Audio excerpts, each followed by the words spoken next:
Herbie Joseph G. Estrella.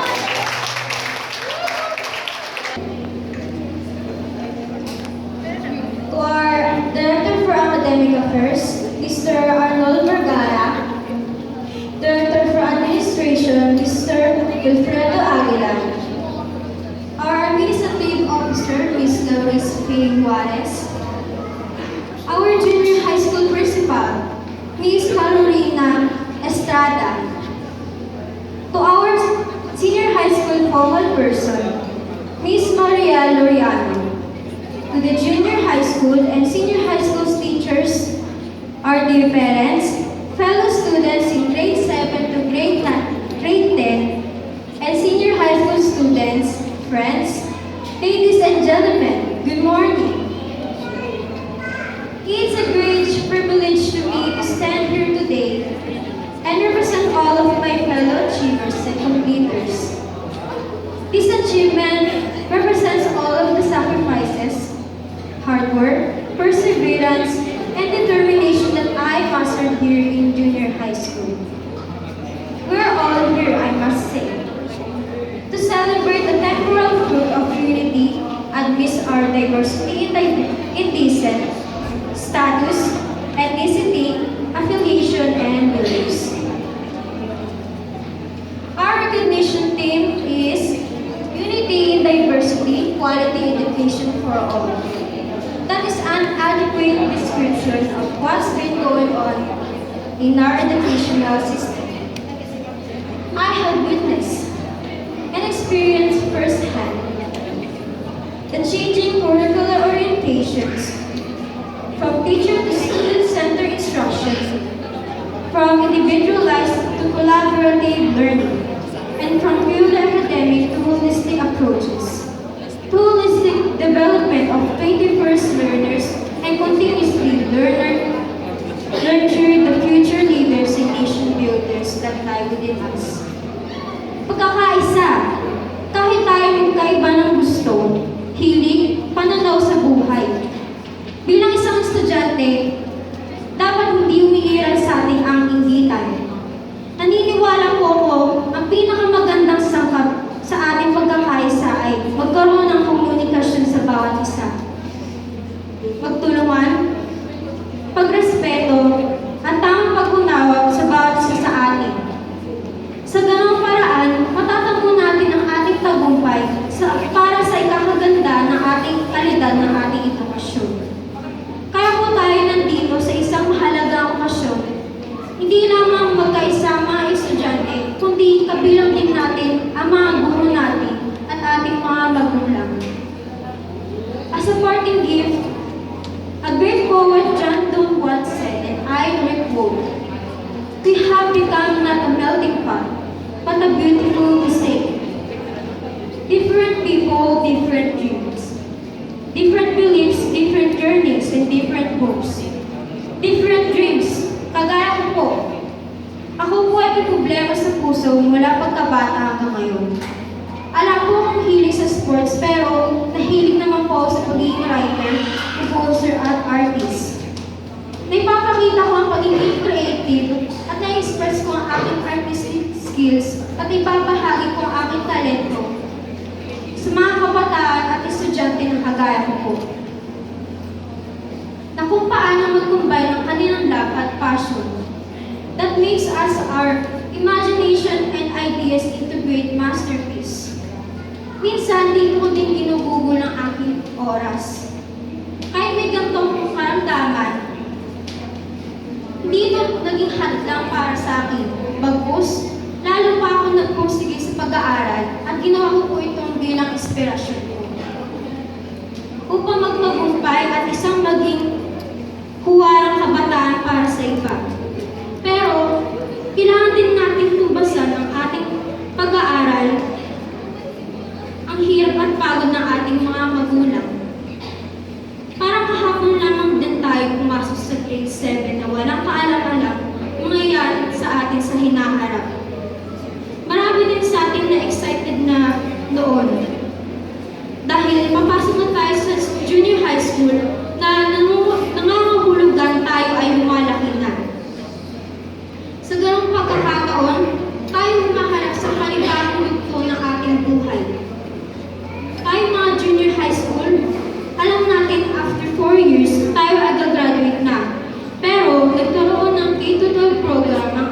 gobyerno na nagkaroon ng additional 2 years na tinatawag natin na senior high para tayo maging globally competitive. Kahit ganito, masasabi pa rin natin ito ang nag-highlight ng ating samahan. At ito ang sinasara ng isang importanteng chapter ng ating buhay bilang isang mag-aaral, ang junior high school.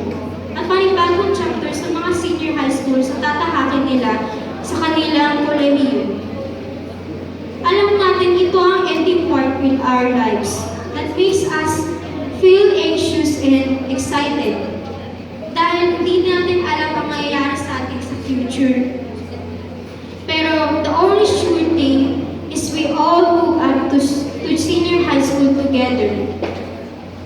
Sumaga nito, maaalala natin ang mga quizzes na hindi natin naisasagot, ang mga group at individual projects, activities, exam, assignment, performance at iba pang commitments na minsan natin kinakatamaran.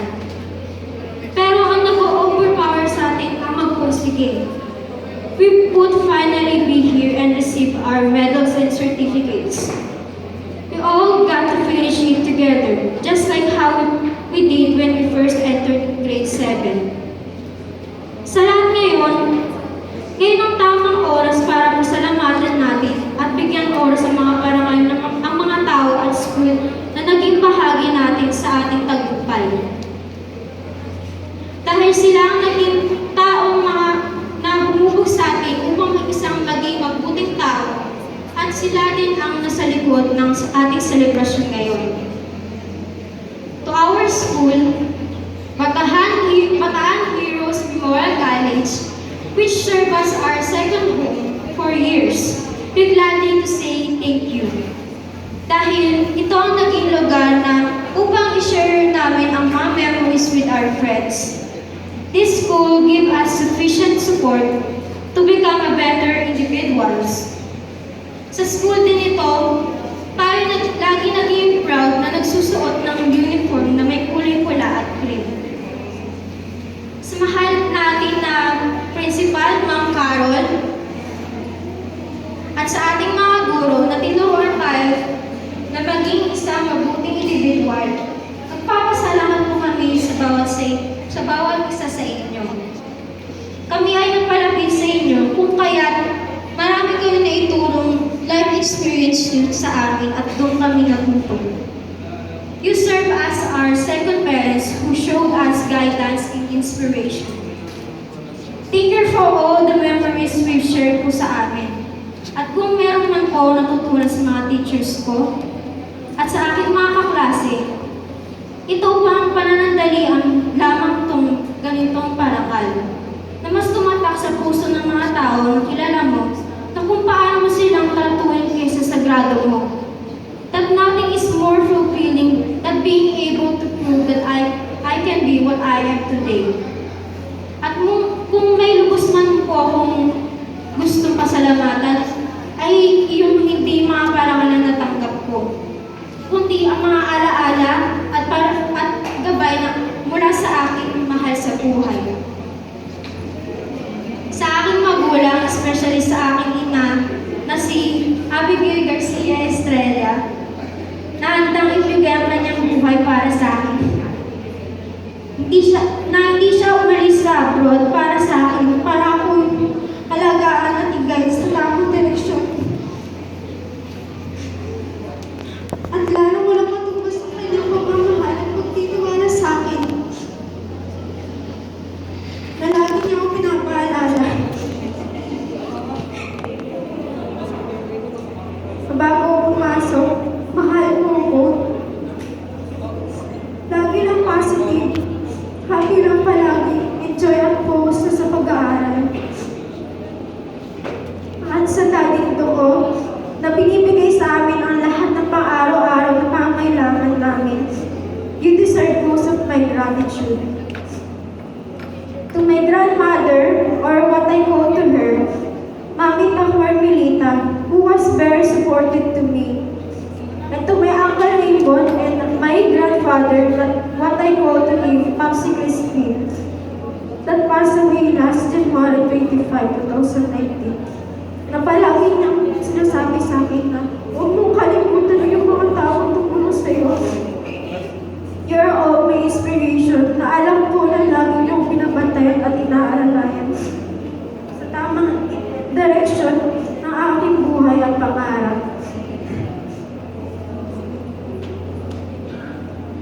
My Auntie Rhea and Uncle Gary, you are the best uncle and auntie in the whole world. Maraming salamat din po kay Tita Risa na sumuporta mo sa akin at kay Uncle Randy na kahit nasa abroad ka, sumusuport ka pa rin sa pangarap ko. Salamat po sa pangarap sa tulong sa amin ni Maggie. Sa mga uncle ko na si Uncle Seward at Uncle Sito, Ninang Ivy, Ninang John at mga pinsan ko, maraming salamat po sa pagtitiwala at pagmamahal. Lagi po kayo naging proud para sa akin. Sa aking mga kaibigan na sina Michael, Ivan at Bjorn na patuloy na titiwala sa akin hanggang sa uli. Hanggang nandyan kayo sa tabi ko. Naituturing ko din kayo bilang isang kapatid ko. Kay Sir Eugene, ang aking trainer sa pagdodrawing upang makamit ang aking pangarap. Sa Kabataan Musicology na naniwala sa aking talento na mag-compose ng mga kanta. Maraming salamat po. At sa mga kasamahan ko sa SSG, maraming salamat po sa pagpili sa akin at naniwala sa aking kakayahan upang maging representative ng junior high school.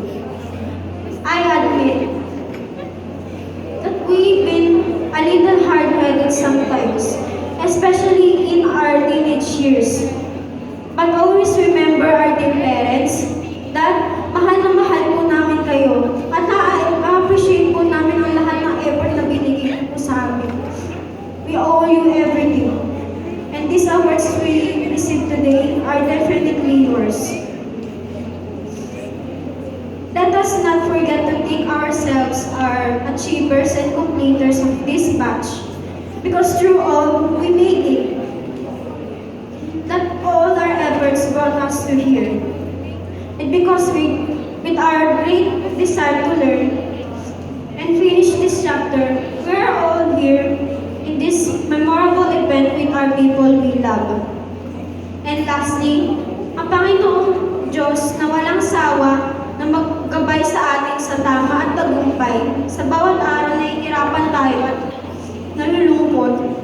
Palagi niya tayo binibigyan ng lakas ng loob upang gawin natin ang best kahit malaki man yan o hindi. Tayo dapat magpasalamat sa Kanya sa lahat ng biyaya na binigay niya sa atin at magpatawad sa mga ginawa nating pagkakamali. That we should be grateful to ourselves that we always have God in our side to help us. We should be grateful that we should be forgive and forget to all our past mistakes, just like our God. This may be the end of something significant, but today also remarks the fresh start of something far greater than what we left behind. Congratulations to all achievers. Congratulations to all of us. Batch 2018-2019. Thank you. God bless us all.